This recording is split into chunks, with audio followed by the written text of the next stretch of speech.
Bonjour à toutes, bonjour à tous, bienvenue dans l'émission Comme toujours. Vous le savez, comme toujours, c'est une émission qui est consacrée au patrimoine vivant, immatériel, les savoir-faire d'hier et d'aujourd'hui. Et aujourd'hui, on va parler d'une activité en voie de disparition, quoique, les bouilleurs de cru. Ah, peut-être. Ah, ben non. Allez, viens boire un petit coup à la maison. Ah oui, chantons le vin, chantons la vigne, chantons la vie, le vin mignon et l'eau de vie avec notre invité. Notre invité, il est bouilleur de cru. Qui l'eût cru pour cet ancien coiffeur? Comment est-il devenu? Eh bien moi, chers téléspectateurs, j'ai ma petite idée. Laissez-moi vous murmurer quelques mèches basses et vous révéler sa biographie vraie de vrai, à peine inventée. Venu au monde au forceps de vigne, notre invité est né avec le chromosome X. Dès sa naissance, on a compris que le vin était sa seconde nature. La veine cave, les globules rouges, l'œil blanc, le teint rosé, élégant, robuste, bien charpenté. C'est tout naturellement que le petit Frédéric a poussé ses études jusqu'au Bacchus plus 5. Mais s'il a consacré une partie de sa vie, je le disais tout à l'heure, à la coiffure, à murmurer des mèches basses, à défriser les tristes tresses, à démêler les nœuds de la vie, un jour, dans le secret du salon, il a dû trouver barbant ou rasant de tailler les barbiches, et il a cogité à une autre vie, un autre métier, dans son alambic intérieur, celui qui distille les rêves vignobles et les songes. Eh bien, il a fait le serment de se consacrer à sa passion. Il fallait l'entendre supplier et siffler les vers suivants dans son salon. Ô vin, donne-moi ta nain, tes senteurs et ta flore, le cœur a ses raisins que la raison ignore. Bref, à force de passion, il est devenu bouilleur de cru, qu'il y cru. Comme dit l'adage, pardon, j'ai rien bu, hein. Chasse là le naturel, il revient au goulot. Dans un instant, il va nous parler de son activité. Mais avant, permettez-moi de vous prévenir et vous dire que notre invité est un fiefé fermenteur, donneur de mout, Saint-Marc du raisin. C'est un bouilleur affermenté, un professeur de Malte, un tireur d'élite, des litres et des litres de sens de la vie. Bref, un homme qui est un bon buvant, un jubilatoire, un jeté du jaja, de la jactance, un passionné qui n'a pas fini de nous en faire boire de toutes les couleurs. Autant dire qu'il a une sincère joie de vivre. Tant qu'il y a de la vigne, il y a de l'espoir. Allez, croyez-moi, même si ce métier se fait de plus en plus rare, ce n'est pas demain qui va le tourner ces pages. Allez, trêve de plaisanterie, il est temps de passer aux choses sérieuses et d'accueillir notre invité, Frédéric Lusseau. Je vous assure, j'ai accroché sur les mots, mais je n'ai pas bu. Hein. Je ne suis pas allé à l'aérobic. Bonjour Frédéric. Bonjour, merci de nous recevoir. Ah bah avec grand plaisir. Permettez-moi, avant de commencer, et puis que vous nous disiez tout des coulisses de ce métier de bouilleur de cru, qui est un vieux métier, je disais, quoique j'en sais rien, peut-être que Jean-Pierre nous éclairera à ce sujet, mais permettez-moi de vous présenter nos bons buvants aussi, nos bons vivants, nos deux Jean-Pierre, qui ne restent pas en carafe et qui adorent qu'on les chambre, et je m'en prive pas, comme le bon vin. Bonjour, ça va bien? Bonjour Jérôme, avec un bouilleur, j'ai le sang qui bout tout de suite. Ah. Je me suis dit, mais quelle petite phrase il va faire? Oui. Il faudrait quand même qu'on prenne quelques secondes pour souhaiter une bonne année. Mais vous avez raison, oui. Non mais moi je trace... Mais on était déjà dedans. Mais oui, mais vous avez raison. Bonne quelques année. jours et puis ça y est. Alors comment qu'on dit? Bounanaï? Bonne année. Bonne année, bonne santé, la crotonaille, toute l'année. Toute l'année, ben ça c'est... Maman disait, quand on tue, tout au long de l'année. Ah oui, Mais c'est vrai, on n'est pas du même pays. Ah non. Moi, Vous voyez, une année nouvelle, mais ils n'ont pas changé. Il y a 15 km de différence. Ah oui, mais des grands kilomètres. Mais ils sont déjà moins bien éduqués que par chez nous. Je suis désolé, mais... Non, c'est mais quoi, on n'est pas moins bien, on est différent. C'est ça. Ce qui fait l'intérêt de chacun. C'est ça, c'est C'est la beau. différence. Philosophe toujours cette année 2024. Mais c'est plus fort que moi, je c'est peux pas bien, ne c'est pas bien. l'être. Eh bien, cher philosophe, qu'est-ce que vous nous cuisinez pour cette nouvelle année? Ben, c'est la saison du lieu jaune. Il y a le lieu noir et le lieu jaune, c'est la période de pêche. Ouais. Donc il faut en profiter, parce que c'est des produits de saison qui sont à un prix raisonnable. Voilà, ça fluctue au fur et à mesure de la demande et de la pêche, mais c'est des produits frais qu'on peut cuisiner toute l'année. Et comme moi je suis un gars du pays, ben, j'ai mis de la mojette avec. Voilà. Ça vous va, Frédéric? Parfait. Parfait. et puis je disais, Jean-Pierre, peut-être un métier assez vieux, mais j'en sais rien, en fait, j'ai dit ça comme ça. Si. Si. Moyen-Âge et tout ça, ça existait. Ça existait. Ah oui. Non, mais moi je vais vous faire entendre deux témoignages, comme d'habitude. Hein. À quoi ça sert l'eau de vie? À quoi ça Bah sert? oui. Non, mais autrefois, à quoi ça servait? Ah, On n'aura peut-être pas de la Parce même que vue des choses. l'utilité n'est pas la même aujourd'hui. Et puis, ben, les souvenirs d'une personne qui, en 1931, tenait déjà un alambic. Ah. Hein, on va entendre un ancien brûleur ou bouilleur. bouilleur ambulant ou loueur d'alambic. Le bouilleur de cru, c'est en fait, intéressant ce que le vous bouilleur de cru, alors c'est toujours c'est-à-dire que les journalistes titrent toujours bouilleur de cru Oui. parce que dans l'inconscient collectif, c'est ça. Oui. Mais effectivement, moi je suis bouilleur ambulant ou loueur d'alambic. Le bouilleur de cru, c'est le client qui vient faire bouillir son cru. Ah d'accord. Voilà. D'accord. Et donc le bouilleur de cru n'est pas un distillateur. Ben non, le bouilleur de cru, c'est un client. C'est un client. Moi, je suis un bouilleur D'accord. ambulant. D'accord, bouilleur ambulant. Souvent, les gens disent bouilleur de cru. Ouais. Ouais. On comprend tous ce que ça veut dire, quoi. Dans le portrait vrai de vrai, un peu beaucoup inventé, je vous ai dressé, il y a quand même du vrai. Vous étiez coiffeur, c'est ça? Ah, tout à fait. Ouais. J'ai été coiffeur pendant 25 ans, Ouais. dont 16 ans à mon compte. J'ai eu 2 salons de coiffure. Deux salons. Ouais, un en d'accord. Deux-Sèvres et un en Vendée. Donc Ouais. mon dernier salon, il était à Benay en Vendée. Ok. Voilà. Oui, limitrophe. Ah, ouais. limite, mais, Mais c'est Vendée chou quand même. Ah, ouais. Et là, vous êtes toujours sur ce même territoire Alors, en tant que bouilleur de cru? ah ben là, maintenant, moi, mon territoire, j'ai une tournée de 11 postes, dont la plupart sont en Vendée. D'accord. J'en ai un dans le 7-9 et puis 2 dans le 17. D'accord. Sinon, la plupart, c'est une tournée vendéenne. Ouais. Dans le 7-9, yes. Ouais. Chez les Belous? Non, pardon. On va pas se fâcher, pardon. Pour ce début d'année. Et alors, qu'est-ce qui fait qu'on passe de coiffeur à... Parce que vous dites, j'ai eu jusqu'à 2 salons, Ouais. j'ai fait ça Enfin, longtemps. je les ai pas eu en même temps, je les ai eu d'accord. l'un après l'autre. L'un après l'autre, d'accord. Ouais, eh bien, je pense que c'est le contexte économique.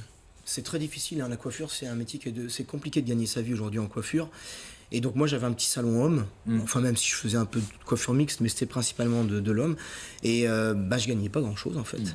Et donc comme je gagnais pas grand chose, je me suis retourné vers la terre. J'élève des moutons, je me suis mis à élever des moutons, Ouais. une dizaine, hein, voilà. Ouais. Et je me suis mis à faire de la vigne. Et donc je me suis mis à faire mon vin. Et là, je me suis retrouvé client, naturellement, quand Eh vous oui. faites votre vin. Eh, à un vous allez moment, à l'alambic. vous allez faire de l'agneau pour faire votre pinot. Voilà. Et donc, je me suis retrouvé client sur cet alambic. Et puis, un jour, il y avait une pancarte à vendre dans l'alambic. Et puis, voilà. C'est mon frère, il est venu me voir, il me dit, t'as vu que l'alambic est à vendre? J'ai dit, oui, je sais. Il me dit, allez, vas-y, là. Fonce. Et puis à un moment, c'est vrai, j'ai dit, j'en peux plus de la coiffure, j'en pouvais plus, quoi. Vous faites le pied de grue toute la journée dans 20 mètres carrés.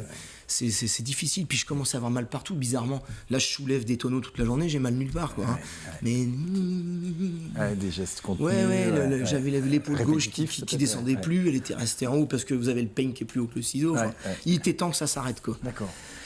Voilà. Et du coup, on suit une formation ou, Oui, alors j'ai été formé sur le tas. Ouais. Comme mon centre de coiffure était fermé le lundi, tous les lundis j'allais sur l'alambic avec le propriétaire. Et puis j'ai été formé sur le tas, quoi. Mais c'est moins compliqué d'apprendre la distillation que d'apprendre la coiffure, par exemple. Hein. C'est vrai. Ah ben non, mais c'est sûr. Moi, j'ai fait 50 formations pour couvrir tout le spectre de la coiffure, coiffure homme, coiffure dame, les bigoudis, tout ça. Il m'a fallu 50 formations. Bon, la distillation, je sais pas combien de jours, mais le gros du travail, c'est le client qui le fait, c'est clair. ça, ouais, Voilà. S'il ramène du caca, je sortirai du caca. Ouais, S'il c'est ramène ça. une Rolls, je lui fais une Rolls. Après, c'est un métier on est plus un opérateur de maintenance qu'autre chose. Hein. C'est-à-dire que c'est ça, tout le gros de ce métier, c'est d'avoir une machine qui fonctionne et qui fuit pas. Et c'est un sacerdoce. Hein. Et du coup, quand vous l'avez acheté, et vous avez fait des révisions, vous avez fait. Elle était en bon état? Non. Non. Ah. Elle était Faut être- toute pourrie. D'accord. Elle était toute pourrie et les éléments principaux étaient foutus. Sauf que ça représentait une très grosse somme d'argent. Donc on a démarré comme ça. On a démarré avec une machine qui tenait on ne sait pas trop comment. Et puis comme on a fait ce qu'au départ, j'étais associé. Hein. J'ai pris cette affaire avec un copain d'enfance. D'accord. On n'est plus associés aujourd'hui. On s'est séparés. Mais du coup, on a fait 2 très belles saisons dès le départ, ce qui nous a permis finalement de changer les 2 pièces maîtresses, à D'accord. savoir la chaudière et la colonne de rectification, qui sont vraiment les 2 éléments les plus coûteux. Et voilà, donc après, ça a été pile poil, quoi. Hein. Voilà, c'est très bien tombé. Alors c'est quoi cet alambic? Parce que quand on en voit, on a l'impression d'une machine droit sortie de l'univers de Jules Verne. C'est plein de... Oui. C'est toute une tuyauterie, c'est quoi? C'est du chinois au départ. Hein. Il y a des vannes partout, il y a des tuyaux partout, on ne comprend pas ce qui se passe. Et c'est quoi le principe alors? Le principe, il est simple. Hein. Il y a de l'alcool dans les tonneaux qui est à l'état de vin, si on veut. Par exemple, si on prend du vin, vous avez un vin à 12 degrés. L'idée, c'est d'arriver à sortir cet alcool, mais de façon pure, quoi.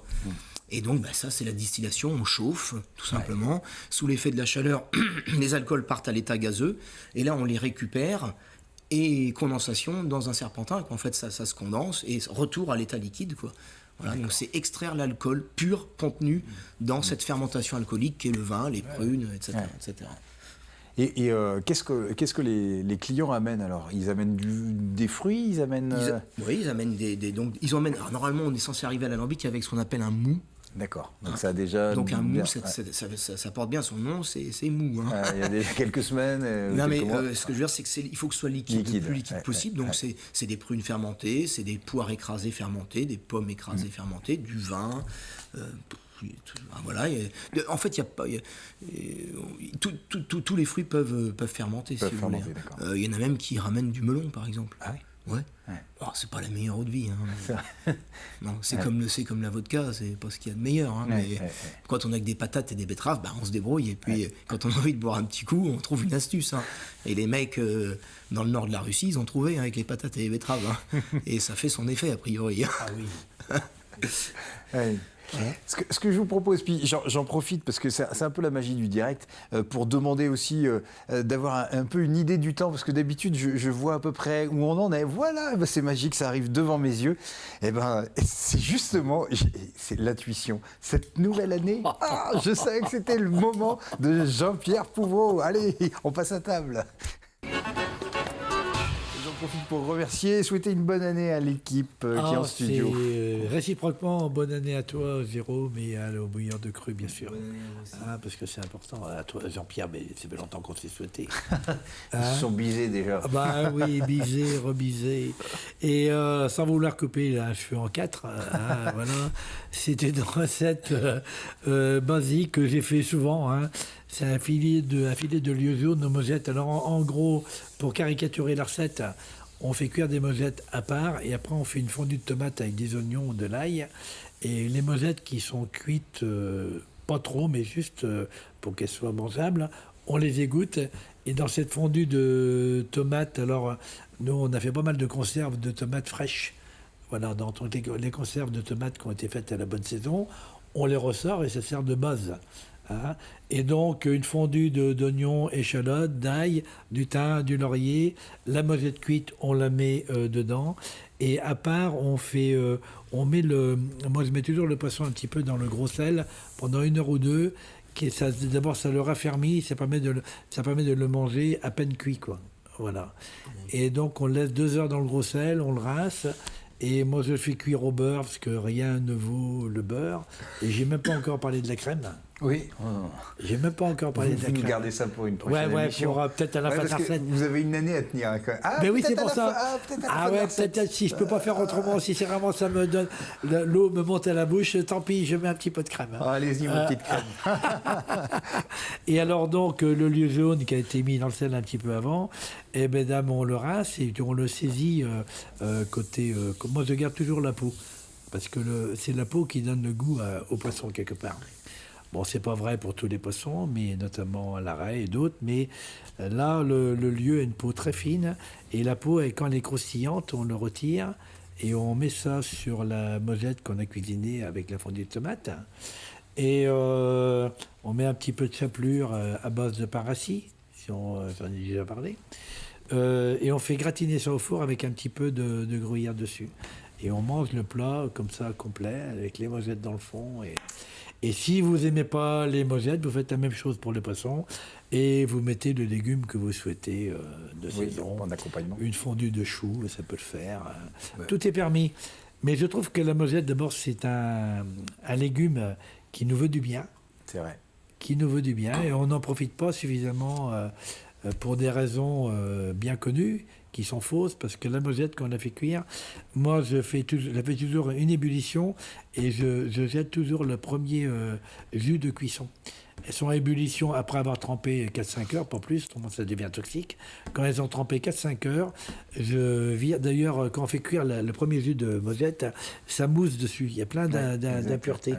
Et ça, il ne faut pas le garder. Alors on écume un peu et on égoutte au bout de 5 minutes. Et après, on remet de l'eau chaude et là, on commence la vraie cuisson de la mosette. Et du coup, pas d'effet. Et du coup, pas d'effet. Enfin, moi, j'en ai plus.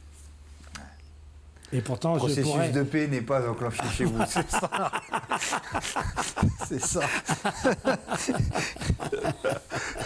Oh là là, pardonnez-moi. Non, il fallait... C'est la première de l'année, hein. Je ne sais pas si ce sera l'image de toute celle qui reste à C'est faire. pas l'épée dans l'eau. Hein. Ouais. Donc avec votre recette, on n'a pas le plaisir du lendemain, quoi, du coup. C'est- Alors que moi, normalement, on est tous conçus pareil pour en profiter longtemps.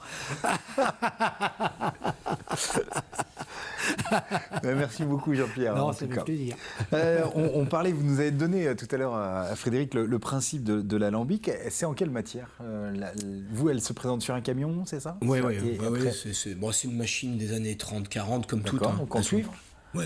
Ah, en cuivre. Oui, c'est toujours mieux dans le cuivre. Hein. Il y en a certains qui refont faire leur cuve en inox et apparemment ils le regrettent après. Est-ce que ça résiste moins au changement de température? Ça Non. change le goût. Ça change le goût. Ouais. D'accord. Ouais, ça change le goût et donc moi j'ai une machine en cuivre effectivement. Et il faut. C'est comme la confiture normalement, c'est dans les bassines en cuivre. Hein. C'est Bois. pareil. Et ça fonctionne au bois? Oui, ça fonctionne au bois. Ouais. Je suis repassé au bois. Enfin, j'étais au fioul, mais devant la hausse des prix, j'ai dit salut, on retourne au bois. C'est bien, ça a calmé les choses. Parce que un brûleur fioul pour faire tourner ma machine, c'est 300 kW. Ça fait 10 brûleurs de maison à peu près. Donc ça fait toute la journée, c'est infernal, ça pue. Enfin, là, le bois, c'est calme, ça sent bon. Ouais. C'est top. C'est une machine qui est dangereuse quand même ou pas? Si vous êtes bourré, oui, c'est dangereux. D'accord. Mais si vous déconnez pas avec ça, bon, il faut qu'il y ait de l'eau dedans. Voilà, il faut qu'il y ait de l'eau dans la chaudière, sinon effectivement. Il y en a un qui est mort il y a quelques années. Ah oui. Ouais, sa chaudière a pété, il n'y avait plus d'eau dedans. Et... Ah, du coup, Bon, mais les accidents sont quand même très rares. Et puis voilà, si vous êtes un petit peu lucide, vous vérifiez, voilà, ça se passe bien. Et est-ce qu'il y a une saisonnalité? Ou est-ce qu'on est bouilleur? Alors pardon, je reprends l'expression bouilleur de cru toute l'année. Comment ça se passe? Alors ça c'est quoi le quotidien? c'est encore toute une affaire. Chaque département en fait a une saisonnalité. Ouais. Vous avez par exemple la Mayenne qui est le seul département français qui a le droit de distiller 365 jours par C'est an. vrai? Pourquoi la Mayenne? On ne sait pas. On sait pas. Voilà. Et donc nous en Vendée, c'est l'hiver, hein, c'est la période d'hiver, c'est-à-dire novembre jusqu'au mois de mai, quoi. Voilà, c'est suffisant. Et puis de toute façon, après distiller en été, c'est compliqué. Même au mois de mai, parfois, quand il fait 30, on a du mal à refroidir. Oui, On a du mal à refroidir, donc du coup la gnôle sort chaude, c'est pas top. Non, c'est un travail d'hiver, quoi. Et quelle qualité il faut pour exercer ce métier? Il faut aimer la patience, aimer le contact? Alors, oui, évidemment, il faut aimer le contact, évidemment, il faut avoir cette envie d'aller vers les gens, quoi. Hein. C'est ça, vous prenez votre machine et puis vous allez vous poster, vous allez vers les gens, c'est pas eux. Enfin, eux ils viennent vous voir, mais voilà, c'est quand même vous. Alors, vous avez cette responsabilité de l'accueil. C'est ça, ouais. Je pense qu'il y a ça. Bon, il faut aimer le terroir, évidemment. Il faut pas être alcoolo. Parce que sinon c'est baisé, hein. Il y a de l'alcool qui sort toute la journée. Si vous êtes alcoolo, vous êtes mort, quoi. Donc voilà. Et faut être mécano, hein, par contre. On a bien compris, parce que quand on achète, il faut déjà. Faut être mécano. Moi je l'étais pas du tout au départ. Moi je m'y suis mis, hein, mais c'est vrai que c'est comme dans tous les métiers. Il y a ce que vous voyez, puis en fait le métier c'est ce que vous voyez pas en réalité. Hein. Je pense que c'est comme ici. Hein. Il y a tout le boulot derrière. C'est ça. Voilà. Parfois on n'a pas le chronomètre aussi. Mais voilà, c'est ça. Donc les qualités, c'est d'abord d'être un bon mécanicien. Quand j'ai passé mon diplôme, il y a un petit diplôme là maintenant. Ça a été mis en place il y a 2 ans, un tout petit diplôme de 6 jours. Et quand j'ai passé mon diplôme, ils mettent quelles sont selon vous les qualités d'un bouilleur ambulant. Et j'ai répondu plomberie-mécanique. Et ils m'ont dit oui, c'est pas ce qu'on voulait entendre. Et je leur ai dit, c'est peut-être pas ce que vous vouliez entendre, mais c'est ça la réalité. Tout le reste, c'est du pipeau, quoi. Évidemment, il faut aimer le contact avec les gens, bien sûr, etc. Mais c'est vrai que ça, c'est très important. Et il y a des mecs qui étaient très mauvais au niveau de la maintenance, qui avaient des machines qui fuyaient de partout, et les clients ont fui aussi, naturellement. Qui sont les clients? Bah, c'est les gens du terroir. C'est les gens du coin. C'est vraiment les... Oui, moi, comme je me déplace de village en village, c'est les gens du village en Un général. certain âge ou pas? Alors, oui, alors et d'ailleurs ça fait un peu peur parce que moi j'ai une grosse partie de ma clientèle, c'est la génération boomer. Hein. Ouais. Ils ont 80 ans, hein, facile. Ouais. Donc on sait bien que ça va pas durer. Donc il y a beaucoup ces gens-là, effectivement. Là, on sent bien que c'était traditionnel. Tous les ans, on va à l'alambic. Ouais. Après, leurs fils ont moins distillé, souvent ont moins distillé. Ils ont réussi à obtenir des boulots qui ont fait qu'ils se sont détournés du terroir. Ils ont gagné de l'argent et ils ont laissé tomber tous les trucs de papa, quoi, en gros. Et on a un retour, par contre, d'une jeunesse là, qui, justement, comme moi, qui se retourne vers le terroir, puisque les promesses n'ont pas été tenues. Moi, les promesses au niveau de mon métier, de mon ancien métier, n'ont pas été tenues. J'avais pas le SMIC. C'est pas compliqué. Je n'avais pas le SMIC. Donc, promesses non tenues, tu vas voir ailleurs.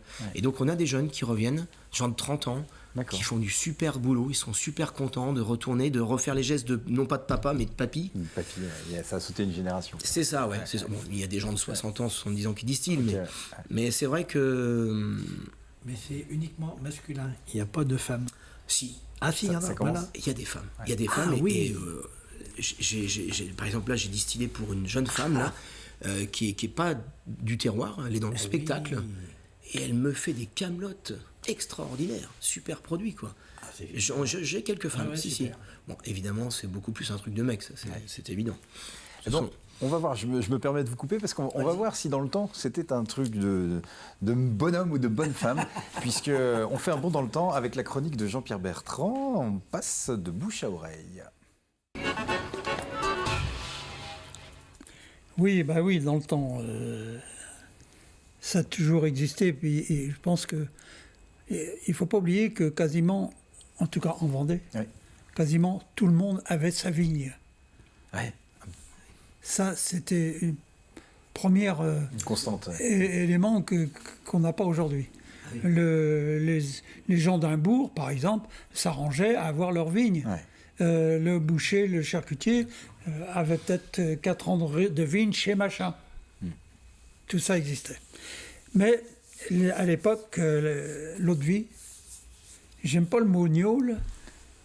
Pourquoi c'est péjoratif, non? Ouais, c'est péjoratif. Pour moi, c'est de l'eau de vie. Et la vie, c'est... Voilà. Et autrefois, c'était justement parce que ça soutenait la vie. Et on va entendre Madame Augustine Auger, qui est quasiment de chez vous, de Longève, On reste dans le sud Vendée. qui est née en 1911, paix à son âme, qui va nous expliquer à quoi servait l'eau de vie dans sa jeunesse. D'accord. Là, ça se passait comment, ça, cette vie? C'était du résidu du vin, puis quelquefois des prunes. Et puis là, on en a fait même avec des poires. Oui, alors vous alliez conduire ça à l'alambic? À l'alambic. Alors ça, c'était tous les ans. Tous les ans, il y avait Tous les quelqu'un ans, qui passait oui. pour... Alors, elle était consommée comment, cette eau de vie? La machine à battre qu'on avait les hommes, je prenais la goutte avec le café. Et puis autrement, en premier de blanc, on avait des amis qui venaient nous voir, on faisait de la liqueur. La liqueur. Et Frédéric, vous vouliez, pendant le sujet, vous nous disiez, attention, l'eau de vie. Oui, le terme eau de vie concerne la distillation du vin. Oui. Voilà. Sinon, après, ce n'est plus de l'eau de vie. D'accord. Voilà, la terminologie exacte. Mais bon, on appelle eau de vie. En tout cas, Monsieur Bertrand préfère vraiment le mot eau de vie. Non, mais c'est vrai que le mot gnôle fait renvoie soifard, Bien sûr. etc. Et moi, je ne baigne pas dans l'agneau, je baigne Parce dans que l'eau de vie. dit-il. nos anciens appelaient ça de la goutte. Oui. Ah, et de la goutte. La goutte, oui, bien Voilà, sûr. moi, c'est le mot que j'ai toujours entendu Oui. dans ma jeunesse. Le deuxième témoignage qu'on va entendre par chez vous, Chaillé-les-Marais, c'est de Georges Chapitreau, qui est né en 1921 et qui a été bouilleur de cru, donc sur le secteur de Chaillé-les-Marais, et qui va nous parler du fonctionnement de l'alambic. Comme ça, vous allez avoir un témoignage de l'avant-guerre. Ah ben, on écoute. Il y avait une position... Ah, il y avait qu'un lieu fixe pour les alambics. Oui. Alors, notre lieu, nous, c'était maintenant le lieu, c'était dans le bas du champ de foire. Alors, il fallait aller chercher l'acquis, quoi, à la recette buraliste. Vous chauffiez au bois Oui. ou au charbon? On chauffait au charbon. Au charbon. Mais les premières, il y en avait qui chauffaient au bois. Et puis, combien de temps il fallait donc pour Pour distiller faire comme on appelait, faire cuire une chauffe, il fallait 1 heure, 1 heure et demie. Alors il fallait environ 10 litres de lit pour faire 1 litre de vie. 10 litres ou 12 litres, ça dépendait. Merci beaucoup Jean-Pierre pour votre chronique et ce bond dans le temps. Frédéric Lusseau, je me tourne rapidement vers vous parce que je crois que vous avez un scoop. Il est question de droit parce que forcément on dit le droit va disparaître, c'est souvent une phrase qui revient. Qu'est-ce qu'il en est? Je crois que pour cette nouvelle année, vous avez des nouvelles fraîches. Oui, depuis le 1er janvier 2024, c'est une bombe qui est tombée dans le monde de la distillation. C'est absolument impressionnant. Les taxes ne vont plus exister, sauf pour ceux qui dépasseront 5000 degrés, c'est-à-dire 100 litres à 50 degrés. Donc les gens vont pouvoir venir distiller sans payer de taxes, c'est absolument... C'est fascinant, c'est vraiment... C'est inédit. Ah oui, c'est incroyable, je n'y crois pas encore. Quoi. Bon, écoutez, ça veut dire qu'il y a du travail en perspective. Eh ben oui, effectivement. C'est tout le bonheur qu'on vous souhaite. Merci en tout cas d'avoir, avant que vous soyez débordés, d'avoir pris ce moment-là, puis belle année à vous. Merci à vous. Merci à vous. Merci de Jean-Pierre. Ben merci. À bientôt. La bonne année. À bientôt. Et puis Et puis la bonne année. Chez nous, disons attentat. Ah,